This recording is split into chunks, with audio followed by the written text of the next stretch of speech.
Hi, my name's Paddy Hirsch. I'm a senior editor at Marketplace, and today I want to talk about quantitative easing.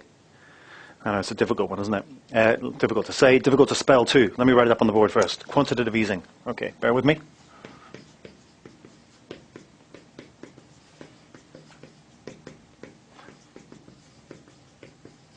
There we go. Quantitative easing. This is a word that's come into the lexicon recently because in the United States, the Federal Reserve decided to cut its target rate, the Fed funds rate, to a band between 0 and 0.25%. It's a historic low. It never happened before in the US. It has happened elsewhere, however. In Japan, back in 2001, they cut the rate to 0. And what that means is, the central banks, the Fed, and in Japan's case, the Bank of Japan, they have this weapon that they can use to try and get banks to lend to each other. And this is what we've had, the problem that we've had in the US, is that banks haven't been lending to each other. And we've had a lockup in the lending cycle. The whole credit market is frozen up. And so the Fed uses this interest rate, this target rate, as a weapon to try and get banks to lend to each other and to free the credit market up. So that's what we had. We had this rate cut, which knocked the Fed funds rate to between 0 and 0.25%. Now this is the weapon that the Fed uses in terms of the price of credit. It's not quite the price of money, but it's what it costs banks to borrow, to lend or to borrow to each other. That's the target rate. So if you cut that to 0, you've got nowhere else to go. You can't bring the rate down to a negative level. So that's the pricing taken care of. Now what the central bank has is it can take control of the quantity of money in the market as opposed to the price of money in the market. And that's where we get to this word, or to this term, quantitative easing. So here we are. We have easing. We're trying to take pressure off the markets by using quantity. All right. Now this is all about one thing, which is trying to get this man to lend money. And this man is, of course, Paddy, the bank manager. Okay, so here he is with his bank.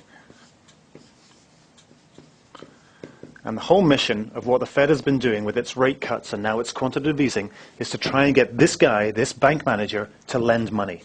And thus far, he hasn't been lending the money. Okay, he's able to get money at very, very cheap rates.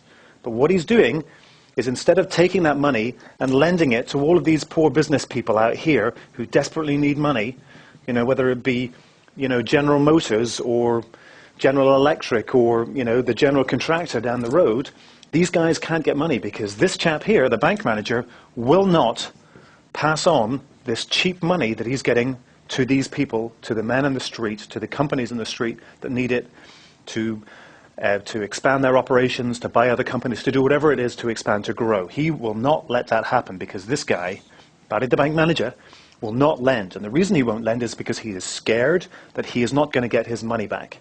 All right? So what he does instead is he gets money from the Federal Reserve or from other banks, although interbank lending is there's still not that much of it going on despite the cheapness. But he gets money, and what does he do? He goes out and he buys treasuries. Why does he buy treasuries? He buys treasuries because, say, the 10-year treasury is paying about 2%. So he takes that money at 0 or close thereto, and he goes out and he buys 10-year treasuries and he makes 2%. So at least he's making money. Inflation's running at about, 5.5% right now. At least he's making some money on that deal. And he's not taking any risk because the 10-year treasury, as we know, underwritten by the full faith and credit of the US government, is safe. These people down here who he might lend to at, 8, 9, 10% or whatever, these people are not safe in his opinion because they're in the economy is deteriorating, so he won't lend. So what he does is he goes out and buys these treasuries instead. So the Federal Reserve, and that's old Uncle Sam over here, his top hat, he's not happy about this at all. And so he has decided, Chairman Ben, he's decided to go out and do what's called quantitative easing. So what is that? Well, essentially, it is taking money and pumping it into the economy, pumping it into the banks.